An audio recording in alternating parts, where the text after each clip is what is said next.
My name is Gary Greenswag. I'm the physician exec for the Physician Enterprise at CommonSpirit Health, and thank you very much for joining us this morning. We have a first of a series of three with regard to cancer screening, and this morning is breast cancer, to be followed, Dr. Sagar, by lung and then colon, or do I have that backwards? Colon and then lung. So this week, then we take a pause for a week, and then we take a pause for another week. So the next three continuing medical education sessions are all about cancer screening and the work that's taken place in the background. And before I introduce our panel, I do want to mention a couple of folks who have been instrumental in putting this together. And at the top of the list are Dr. Sagar and John Kanishi, who are here, and also Rachel Lytle, who's on the Clinical Standards and Variation Reduction team, Dr. Paige Harwell from Creighton, Marcia Gruber-Page as well, and Lisa Langston.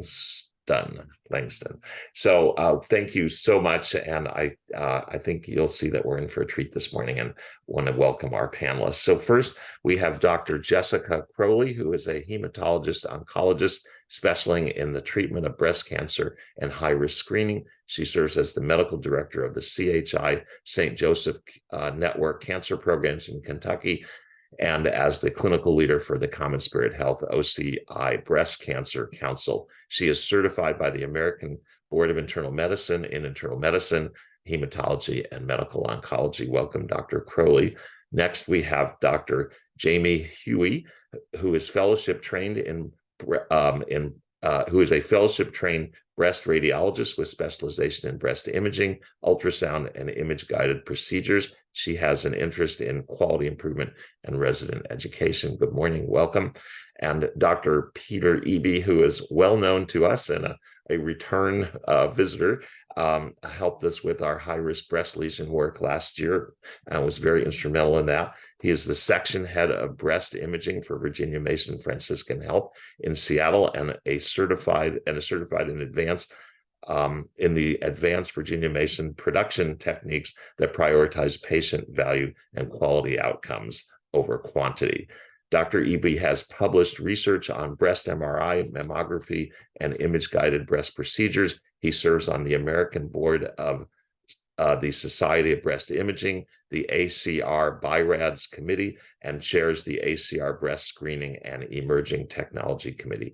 Dr. Eby also trains medical residents in clinical breast imaging and interventions, and his philosophy, which I'm happy to mention, is he believes happiness and success by any measure are achievable through studying and working in a field you enjoy. Great. Last but not least, Dr. Peter Emanuel, who has been our friend since he's assumed this role about a year and a half ago. Peter graduated from the University of Wisconsin School of Medicine and completed an internal medicine residency and a subspecialty fellowship in hematology oncology at the University of Alabama at Birmingham. He serves as the co-director of the Cancer Center at CHI St. Vincent's in Little Rock, Arkansas. In May of 2022, he was named as the system physician vice president for the Oncology Clinical Institute in CommonSpirit Health. Dr. Emanuel is the former editor-in-chief of the Hematologist, published by the American Society of Hematology. He also served on the American Society of Hematology's executive committee and chaired its communications committee. And of course, we know Dr. Sagar, who is a primary care internist in Princeton, New Jersey, amongst her many talents and other duties. And we're happy to have you back, Dr. Sagar. She's going to lead our panel too. So with that, welcome panel, welcome listeners, and we're going to turn this over to Dr. Croley. Thank you. Good morning. And thank you for having me. Hopefully this morning we can help define our breast cancer risk categories for all of you and discuss patient selection for both average risk and high risk screening protocols. And then finally review the CommonSpirit best practice guideline that Dr. Sagar and the team worked very hard to create this fall. So I thought we would start with a case presentation and a typical patient that many of us would see in our clinical practice, a 42-year-old assigned female at birth, Caucasian, premenopausal, no family history of breast, ovarian cancer, excellent health, not taking any oral contraceptives or hormone replacement therapy.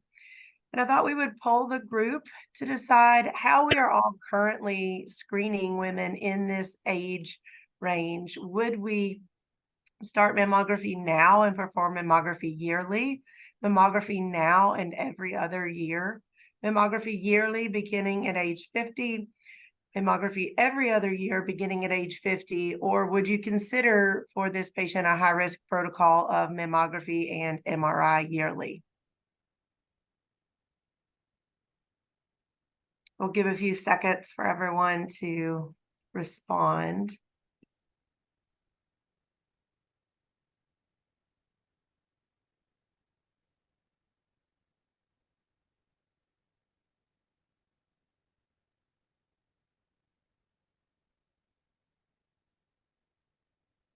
It will be interesting to see how we're all doing this because the guidelines, as we'll see in a couple of slides, are all over the place for this population of women in their 40s.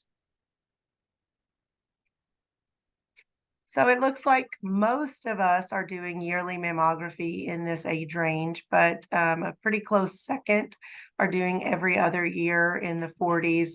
And then a smattering of others starting in the 50s, either yearly or every other year. And I agree. At face value, at 42, she was not a high-risk patient, and we will revisit this case toward the end.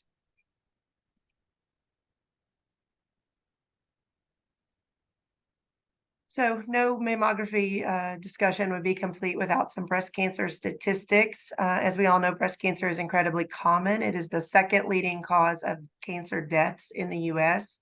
There are around 43,000 deaths anticipated in 2023, which will represent about 7% of all cancer-related deaths. 12.4% is the lifetime risk for all women of breast cancer. 15 to 20% is considered intermediate risk, and greater than 20% lifetime risk is considered a high-risk population. And even though most breast cancer cases are curable, there's still significant morbidity in those patients that are cured. And there are, the incidence is incredibly high, with nearly 300,000 new cases expected in 2023, representing 15% of all cancer diagnoses. And importantly, diagnosis at earlier stage significantly improves survival, making screening a very important strategy. The 5-year survival rate by stage, if localized, such as stage 1 or DCIS, is 99.3%. If regional disease, such as lymph node involvement, that survival drops to around 86%. And when we find patients with metastatic disease, the 5-year survival is only 31%. So what are the risks and benefits of mammography? As many of our patients will tell us, mammography can provoke anxiety, and in particular, anxiety about radiation exposure for some of our patients. There are false positives. Over 10 years of screening, about 50% of women will experience a false positive and a callback, and that can be higher in younger women or women with dense breasts. It is less so with newer mammography techniques such as tomosynthesis. And false negatives do also occur, 10 to 30%, depending on the study population and the breast density. And then overdiagnosis is a concept, particularly for our elderly patients, that breast cancer may not impact their overall survival. And so in the 70s, that rate of overdiagnosis may be 30 or 40%, particularly into the 80s. But we know that breast cancer mortality is improved in a screened population versus a patient that presents with symptoms of breast cancer. And the relative risk reduction in the 40s is 8%. In the 50s, it increases to 14%. And in the 60s, 33%. But when we look at the society guidelines that most of us try to follow for our evidence-based care, they really are all over the map for when to start and how often to perform mammography. These are snippets from up to date. And if you look, the World Health Organization, American Cancer Society, U.S. Preventative Task Force, they all, to some degree, give wiggle room in the 40s with shared decision making. And then starting in the mid 40s at least, recommend either annual or biennial studies until about age 70 to 75. Some of the organizations that I tend to follow more on the right-hand side, the American Cancer Society and the National Comprehensive Cancer Network, the American College of Radiology, all typically do recommend screening in the 40s and either yearly or every other year. This is a graphic that we developed as part of the guideline this fall for risk stratification in screening for breast cancer. And so I thought I would walk through it today as I would use this in clinical practice as a primary care physician.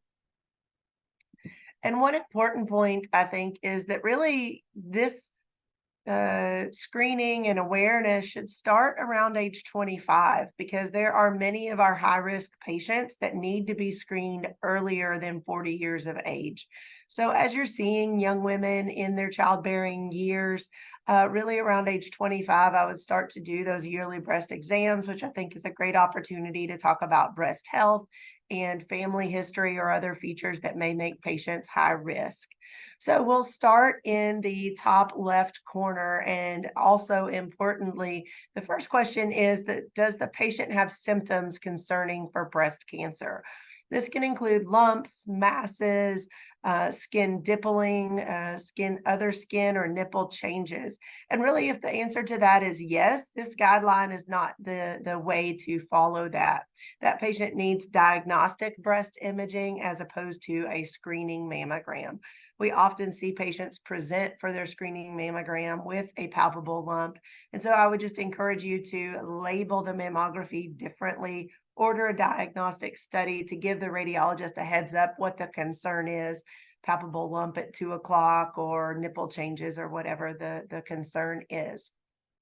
But if the patient is asymptomatic, this is a routine wellness exam, then I would follow this series of questions to help determine if the patient is average risk or high risk. So the first are personal history. Any prior breast biopsies with high-risk lesions, such as atypical lobular hyperplasia, lobular carcinoma in situ, or atypical ductal hyperplasia, make a patient higher risk for breast cancer. Prior radiation to the chest between the years of ages of 10 and 30 in particular. And so for children and adolescents who've had lymphoma, I would always press them about whether or not they did get radiation as part of their prior treatment plan. Most patients don't have a known genetic mutation, but certainly if patients have a known BRCA, PALB2, CHEK2, CDH, or ATM mutation, they need to be screened and followed as a high-risk patient. If we have prior mammograms and there is a note of heterogeneously or extremely dense breasts, that's a patient that may also benefit from high-risk counseling. And then the others are family history. And certainly if they have a breast cancer history in a first-degree relative, particularly if that relative was premenopausal, male, or if there's a strong family history, even if it wasn't a first-degree relative, multiple relatives on the same side of the family, those may be patients that benefit from high-risk screening. And the age of diagnosis of the youngest relative impacts when that high-risk screening needs to begin. 10 years younger than the affected member, or 40, whichever comes first. The other cancers that are related to breast cancer most closely are ovarian cancer and hereditary diffuse gastric cancer. Current or prior use of estrogen and progesterone hormone replacement therapy is an additional element in the patient's overall risk, and that may factor into your decision making for frequency of mammography and or high risk screening. But if none of the above are present and you have an average risk patient, we would recommend that you start screening at age 40 at least every other year. And my personal preference or my personal practice is yearly in that population. If patients answer yes to that question, that is a higher than average risk. And the protocol will be different depending on your market. Here, I have a high-risk breast clinic that we would suggest all of those patients be referred to for assessment and possible high-risk screening and risk reduction strategies.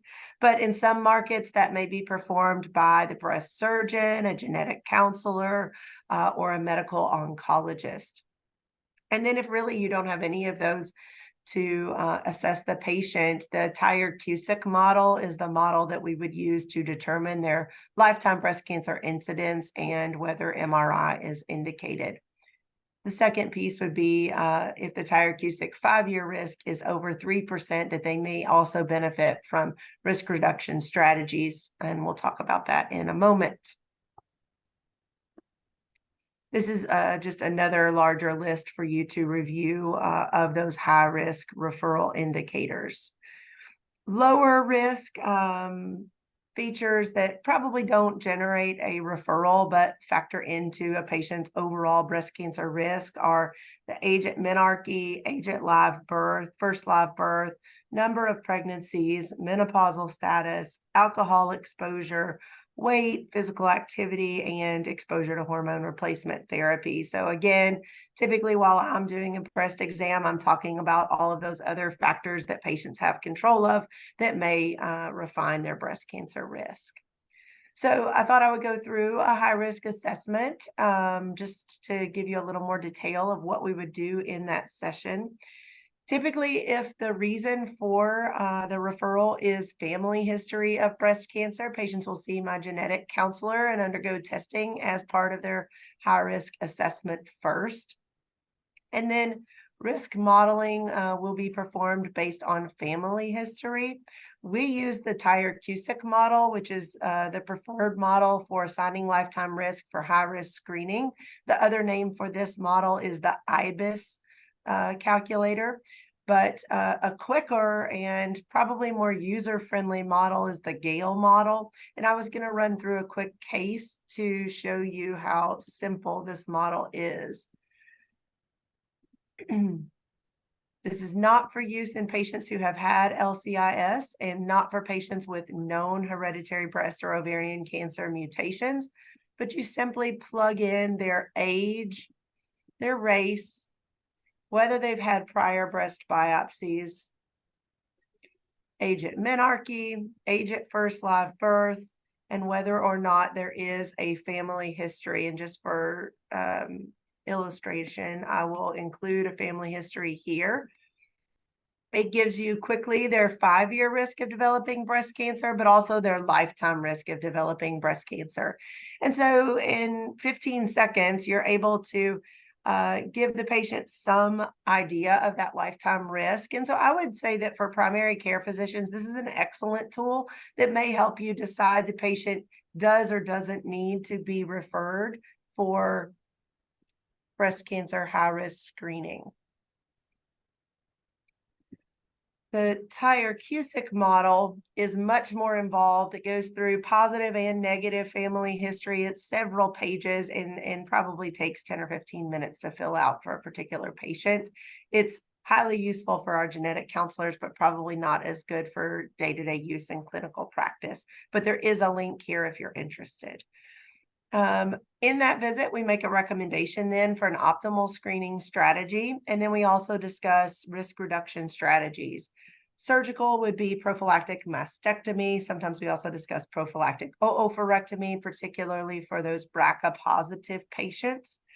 For our high-risk patients that do have that 3-year or 5-year 3% risk, we often also talk about tamoxifen, raloxifene, or aromatase inhibitors, which can roughly reduce the risk of breast cancer by 30 to 50%. For our high-risk screening strategy, that is really limited to patients who have a 20% lifetime risk. I will see them every 6 months for a clinical breast exam. We'll perform yearly mammography starting at age 40 or 10 years younger than the earliest diagnosed family member, not before age 30. Also, we will perform yearly MRI beginning 10 years before diagnosis of the youngest family member affected and not before age 25. Or 40, whichever comes first, or whenever I start seeing the patient. And we alternate that every 6 months with mammography. So they're getting mammograms in the spring and MRI in the fall, or vice versa. They have some modality every 6 months. A caveat for those patients who are high risk due to their prior thoracic radiation as opposed to family history, the screening begins 8 years after radiation, not before age 30 for mammogram and 25 for MRI. Just a note on hormone replacement therapy, breast cancer risk, and screening. This is a 2020 case control series with 98,000 women with breast cancer and 450 women without breast cancer. Looking at patients on the left-hand column in purple who had no exposure. The second column is estrogen exposure, and then the third column is combination estrogen and progesterone exposure. And you can see that there's really a noticeable but marginal increase in the breast cancer risk, about 6% for those patients who are exposed to estrogens only, and a higher risk for the patients exposed to both estrogen and progesterone, particularly the red column, which is recent use and more than 5 years. And so the NCCN recommends that providers consider the breast cancer risk if continuing hormone replacement beyond 3 to 5 years for all patients. So if we return to our case presentation, fast forward a few years, at 46, I see the patient back. We did initiate screening at age 42. On her first screen, she had indeterminate calcifications. Biopsy showed DCIS. She had breast-conserving surgery, adjuvant radiation, adjuvant tamoxifen. But in those 4 years, her mother was diagnosed with breast cancer in her 70s, her sister diagnosed in her 40s. And despite the patient having genetic testing, which was negative for a BRCA or other hereditary breast cancer mutation, I thought it would be interesting to see how we would all screen her going forward. So would you continue yearly mammography, every other year mammography, wait until age 50? I doubt anybody chooses this. Or would you use our high-risk protocol of mammography and MRI?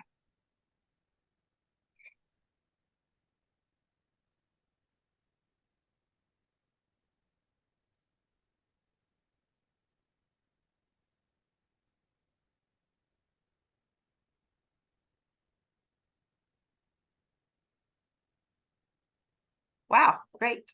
Yeah, I switched her over this year when I saw her back to a high-risk screening protocol with MRI and mammography alternating every 6 months. So in summary, I would encourage breast risk assessment and awareness starting at age 25, referral to a high-risk screening program, breast surgeon or medical oncologist if they meet the criteria that we discussed earlier, adding yearly MRI to mammography if they have more than a 20% lifetime risk to start no later than age 40, but 10 years prior to diagnosis of the youngest family member affected or 8 years after completion of thoracic radiation. Start screening at age 40 for average risk, and I think you still have the flexibility of annual or biennial screening depending on the patient preference and their risk level. I would suggest yearly at least for those patients who are on hormone replacement therapy or have other kind of intermediate risk factors, and then stop screening if comorbidities limit life expectancy to less than 5 years or based on patient preference around age 70 to 75. And this is our breast team in Lexington for our Pink Out last month in October. Thank you all for your time and attention. Thank you. Great. We're going to ask Dr. Huey to go next. And I want to just mention Dr. McGinn has joined us, and I think he'll be part of our panel. So Dr. Huey.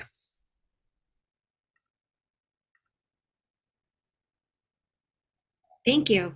Good morning. I'm Jamie Huey, a breast radiologist practicing at Virginia Mason Franciscan Health in Seattle, Washington. Thank you to Dr. Croley for leading us off with your excellent and detailed presentation. I'll continue our grand rounds covering breast cancer screening updates and reiterating some topics that Dr. Croley discussed.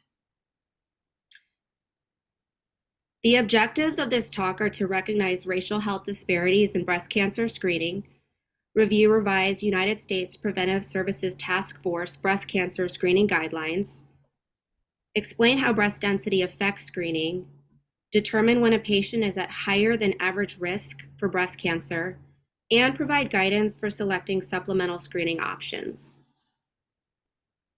We know breast cancer screening saves lives. While the incidence of breast cancer increases about 1% per year, advancements in earlier detection and treatment have led to a decline in breast cancer death rates. Mortality has been dropping since 1992, correlating to the initiation of MQSA, which standardized screening mammography.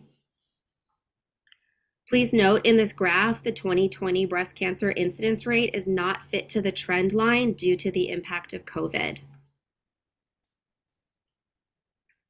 Not all women have benefited equally from breast cancer detection and treatment.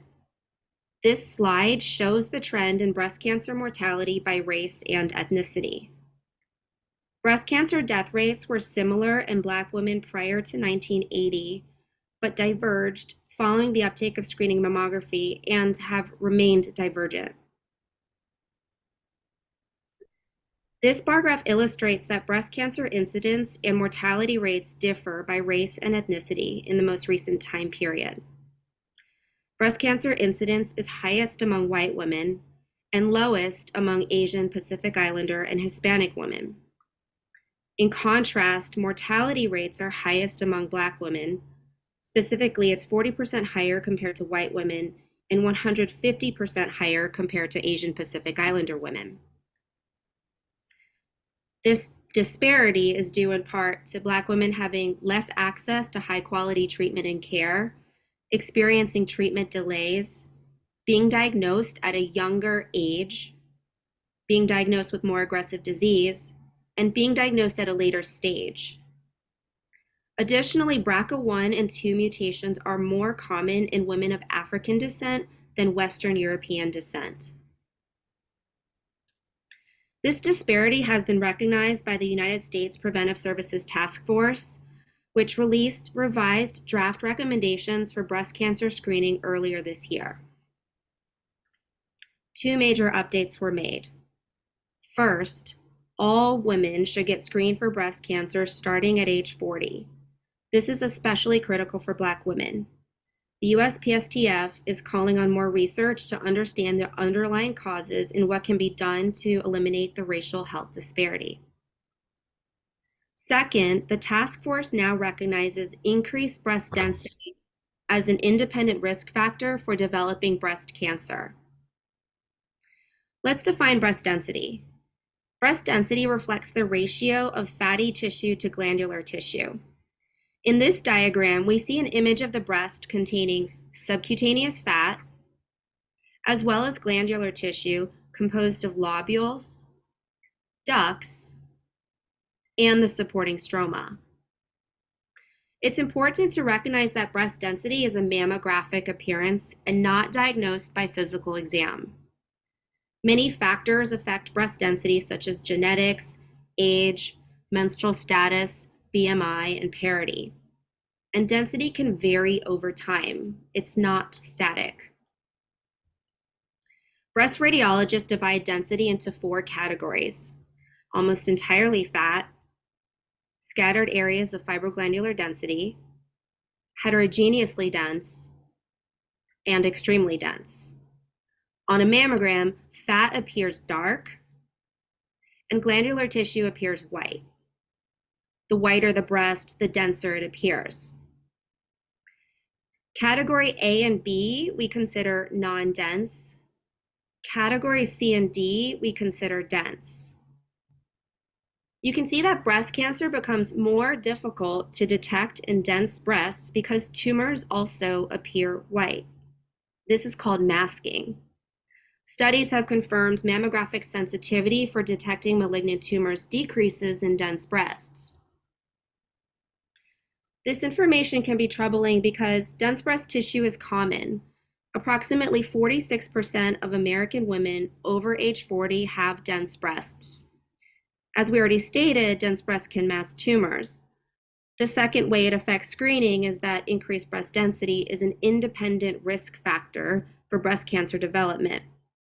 Women with extremely dense breasts have twice the risk of developing breast cancer than an average woman, and 4 times the risk compared to women with fatty breasts. So compared to other risk factors, the relative risk of breast density may be smaller than that of other major risk factors, such as age, genetic mutations, and family history. But because mammographically dense breasts are relatively common, comprising nearly 50% of the screening population, some researchers postulate it contributes a greater breast cancer risk to the population than other much stronger but less common risk factors.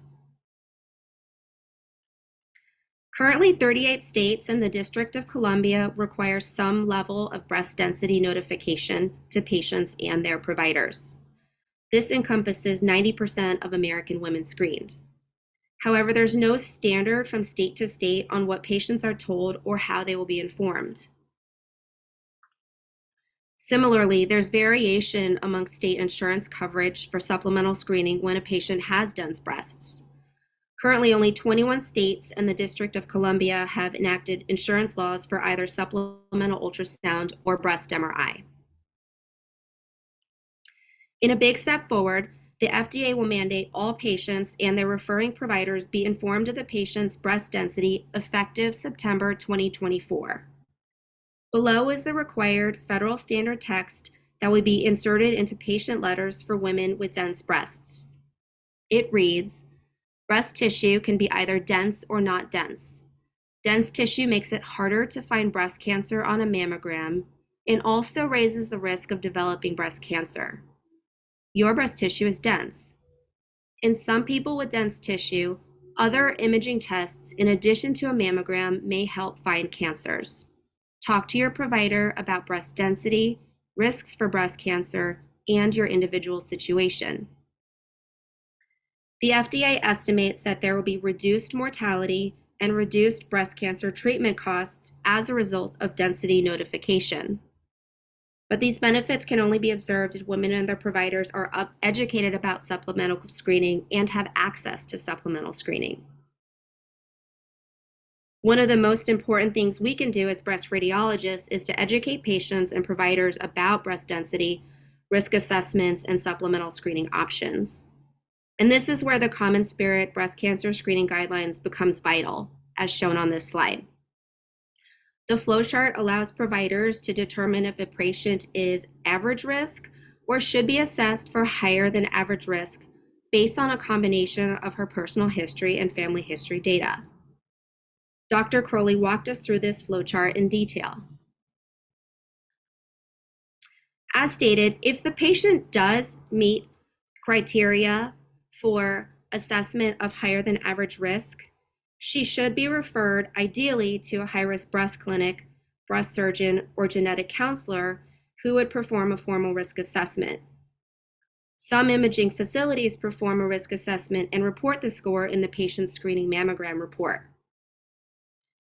But if these resources are not available, then the primary care provider can also perform a risk assessment. And I'll talk in more detail about the Tyrer-Cuzick model. Tyrer-Cuzick is a risk calculator based largely on family history data and is the most comprehensive model currently available.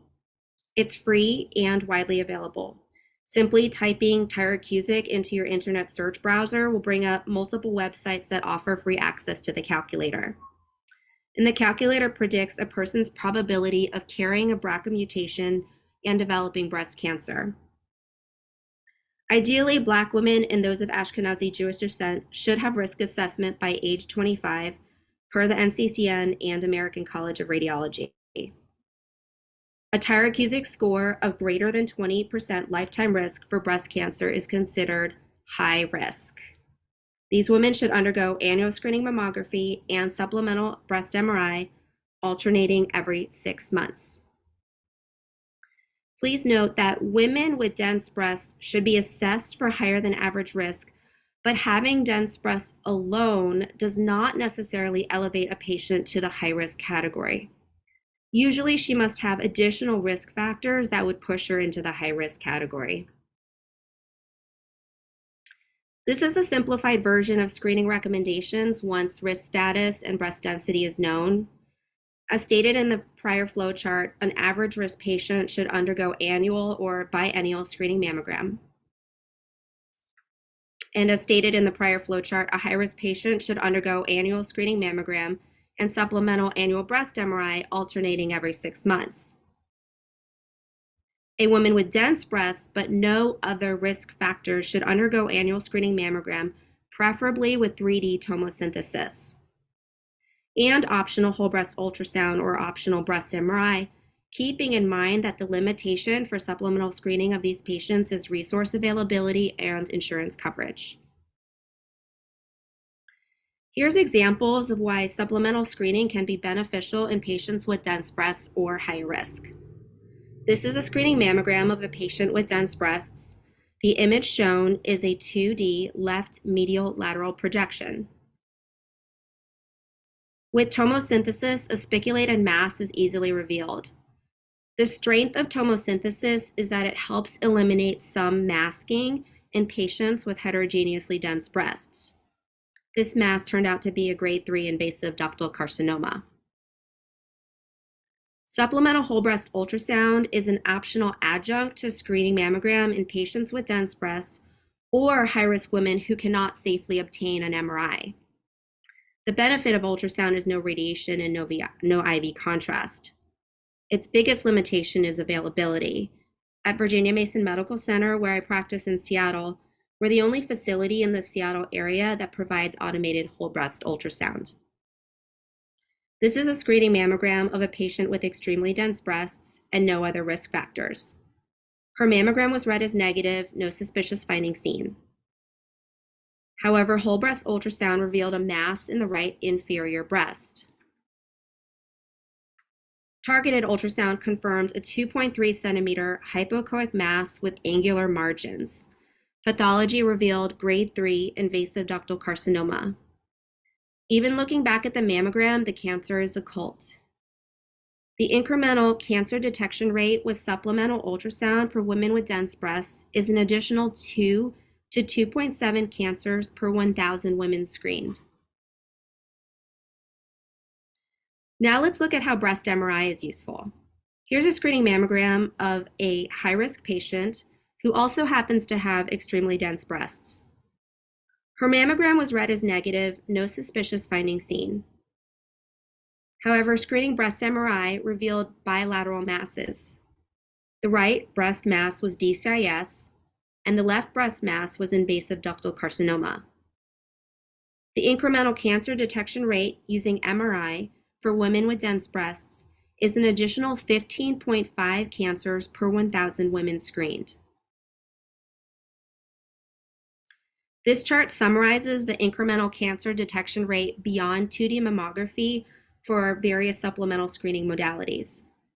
For all screening modalities, there's an incremental cancer detection rate. And there's an incremental invasive cancer detection rate, which is really what we're looking for. Hopefully, we all have access to tomosynthesis for screening mammography because with tomosynthesis, we find more cancers due to the ability to eliminate some masking, and our callback rate is reduced. With ultrasound, we find a few more cancers, but our callback rate is higher. There's no radiation and there's no need for IV contrast. With MRI, we find more cancers, but our callback rate is higher because MRI is more sensitive. So for patients with dense breasts, it's most important to make sure they obtain screening mammograms. And offering additional ultrasound or MRI can often come down to resources. In conclusion, I hope you better understand the following. Revised USPSTF breast cancer screening guidelines for starting screening at age 40, which is in large part due to recognizing racial health disparities. Breast density is not related to how a breast feels and is determined by mammography. Breast density notification will be mandated by federal law starting next year. Increased breast density is an independent risk factor for breast cancer development. High-risk assessment and supplemental screening management should ideally be referred out to and performed by a high-risk breast clinic, genetic counselor, or breast surgeon. But if these resources do not exist, then the primary care provider can perform risk calculation, discuss density and risk, and order supplemental screening when appropriate. And finally, supplemental screening options are useful for high-risk patients and those with dense breasts. It's important to determine if MRI or ultrasound is available in your region because that will guide what additional screening can be obtained. Thank you. And thank you to Dr. Eby for helping me prepare this talk. Oh, great. Thank you, Dr. Huey. Peter, Dr. Eby. Hey, good morning, everybody. Thanks for your attention. So happy to join the panel, and I wonder if anybody has any particular questions. Oh, great. We're going to add Dr. McGinn to the panel as well. And here he is. Good morning, Dr. McGinn. Good morning. Okay.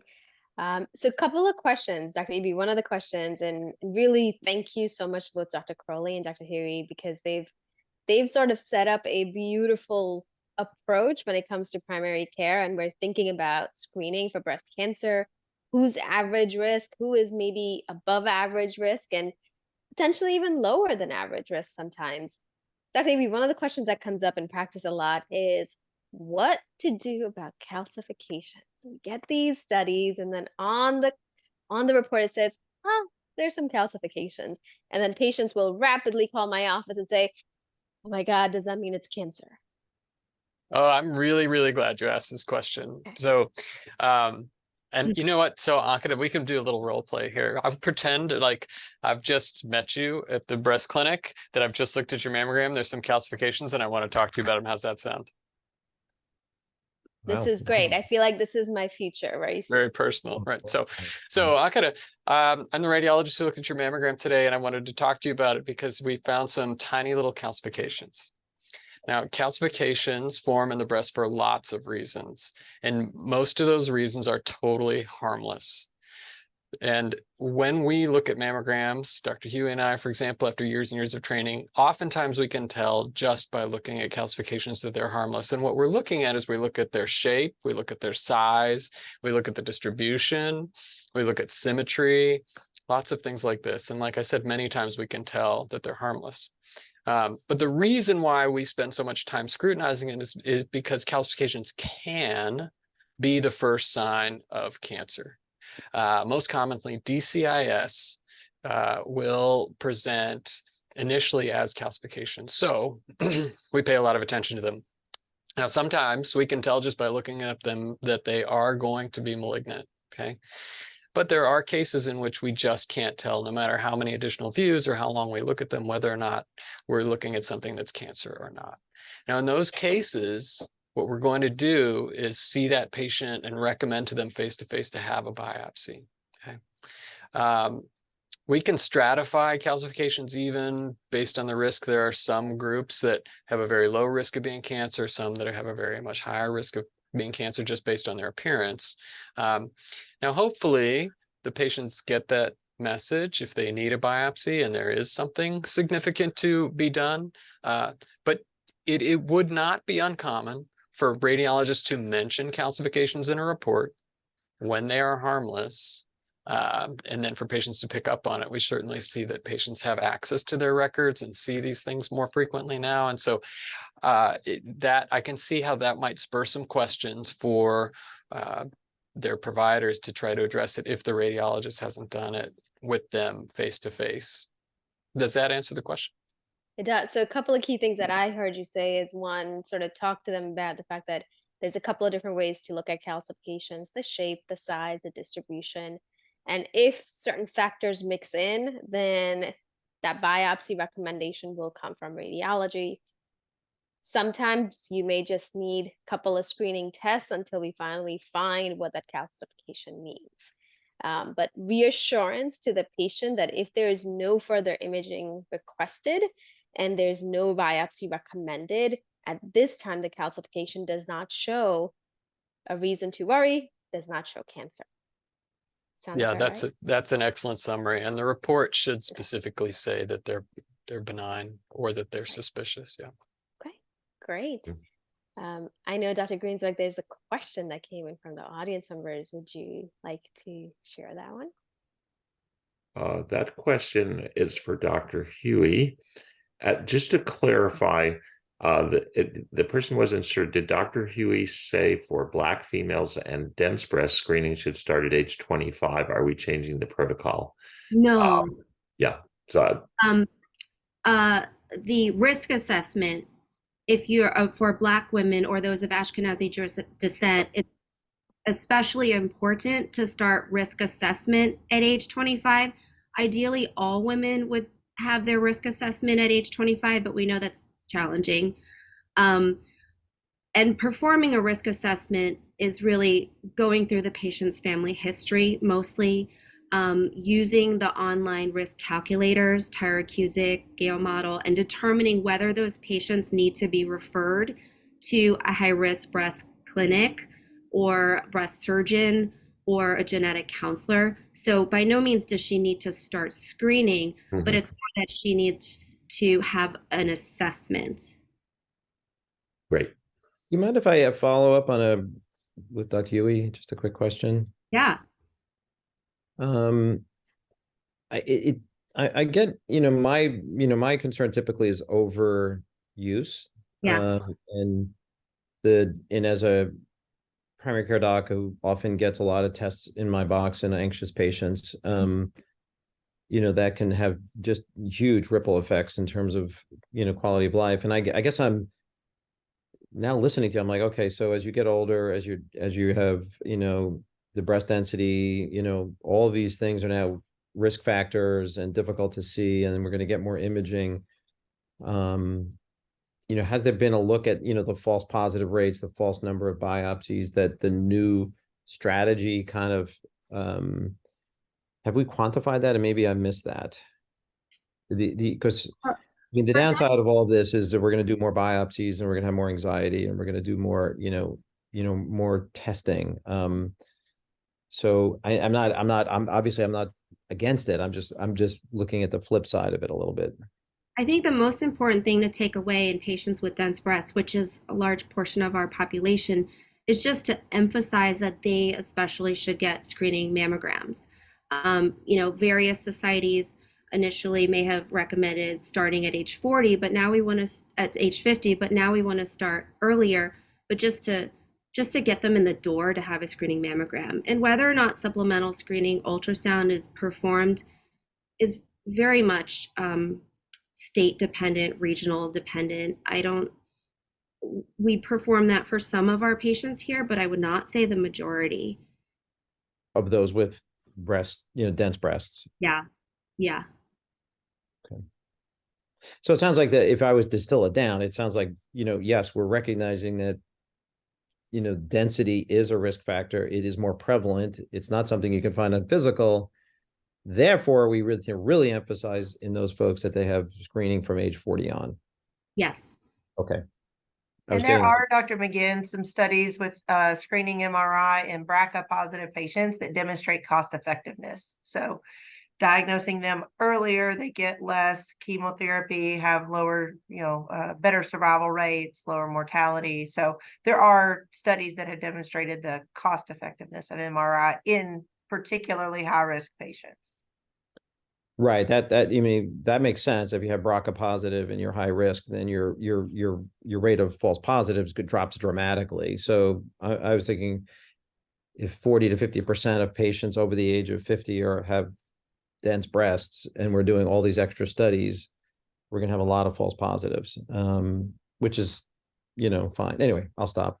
I'm a false positive, highly concerned person. That's so. I think it's definitely a question that comes up very often, though, in clinical practice. And there's a couple of audience questions to follow up on what we're discussing. So one of them is, well, okay, so concerns about false positivity, but is there a concern on exposure if we are doing more screening and we are increasing? Have we noticed, or are we studying any exposure concerns when it comes to development of other cancers, and risk and benefit of yearly screening in that perspective? And I'll open this up to Dr. Evie, Dr. Huey, Dr. Emanuel, Dr. Croley. Sounds like Dr. Evie, you want to take the first attempt. Go for it. I'm really glad you asked this question, because I think there's a lot of concerns sometimes about radiation exposure, right? Medical imaging is one of the biggest sources of radiation exposure, and CT scans, X-rays, mammograms, etc. The truth is that the dose of a mammogram is exceptionally low. So we need to keep that in mind, that it's less than the amount of radiation that people get just from walking around every year. So it's an extremely low dose test. That said, people rightly ask, well, what if I get this every single year? What's the cumulative effect? So the challenge for us is that we have to model this. There's really no other way to study it directly. But here's what the models suggest. That, first of all, that low dose, there's never been anything to prove that that low dose is enough of a threshold to induce a cancer. But let's say theoretically, it's possible. The modeling suggests that in 100,000 women screened from age 40 to 74, you might induce maybe cancer and cause 16 deaths. But you will save 968 lives in the process. So let me just say that again. We have never proven that a mammogram has caused a cancer or a death, but theoretically, 100,000 women, maybe 16 deaths, while saving 968 lives. So it's a gigantic difference in terms of the overall benefit. Anka, I think the big key here is for all physicians to recognize the magnitude of the radiation. So as Peter said, a mammogram, a regular X-ray is one level, a CAT scan is another level, completely opposite from a mammogram or an X-ray. And then radiation therapy, or using a linear accelerator, is way above a CAT scan. So clearly we know that patients who have had chest radiation for Hodgkin's lymphoma or whatever else, especially at a young age, are at greatly increased risk for breast cancer, but that drops off dramatically as the dose of radiation drops. Okay, I think that was a helpful answer. And if you don't mind, can I add one thing? Yeah. So this question also comes up for patients who are either pregnant or lactating, right? Because there's concern over dose, for example, to fetus, which is not the case when you're lactating, obviously. But so we continue to encourage, if women need that screening mammogram, to go ahead and get it. So here's the dosing. So we believe that 10 rads, which is a measure of radiation exposure, is the threshold at which there might be harm to a fetus. 10 rads. Okay.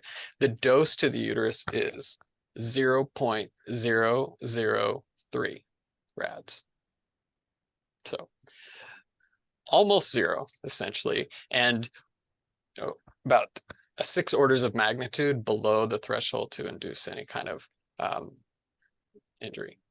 And so if a patient is high risk, right, or above 40 and it's time for screening, we would still encourage it. Okay, great. And do you screen or shield those people, Peter? Or Not. That we can shield them. That Yeah. 0.003 is without a shield, but sometimes people feel better having a shield, and that's fine. We'll do it. Okay, great. I know we're almost at time and we have 3 really important questions from the audience members. So we're going to do this rapid fire. Okay, number 1, and I get this question a lot in practice. I'm so glad somebody asked. Utility of BRCA testing in PCP offices. Yes, no, should we be sending these patients to genetic counseling before we test them?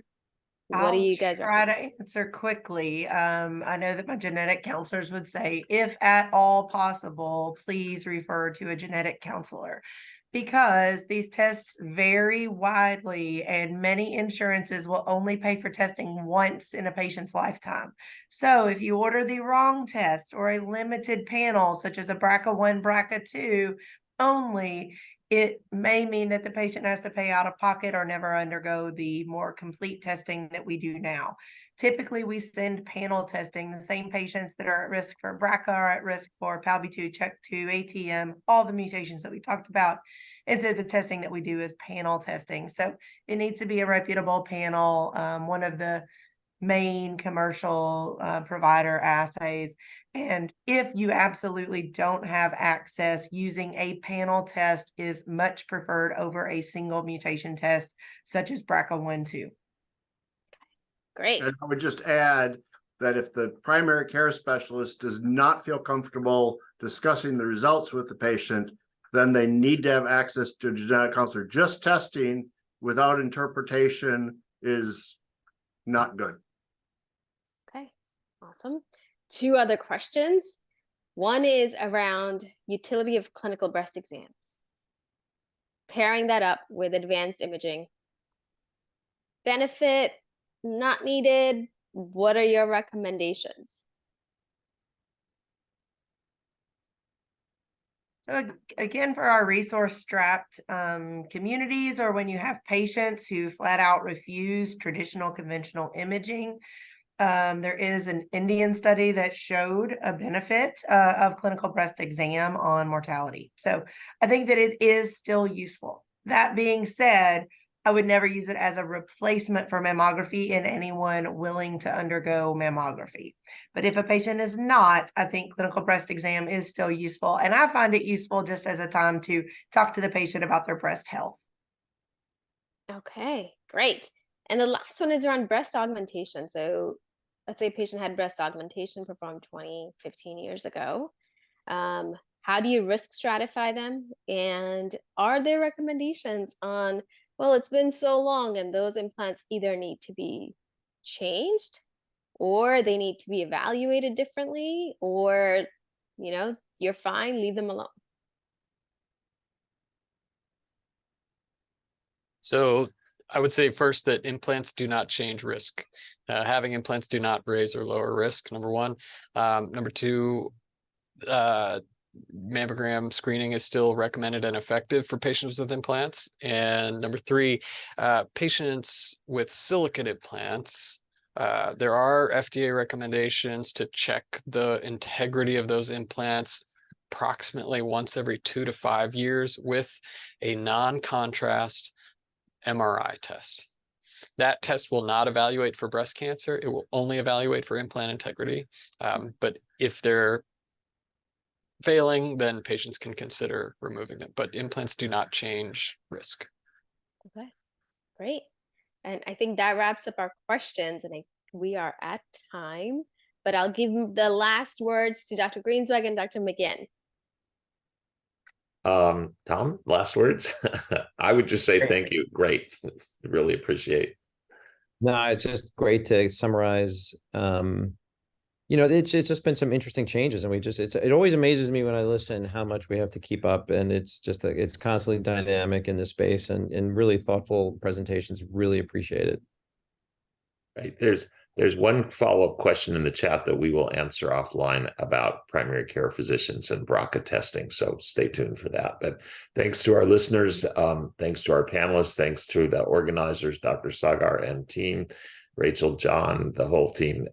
Really appreciate seeing everybody this morning. So thanks. Have a great weekend and a safe weekend.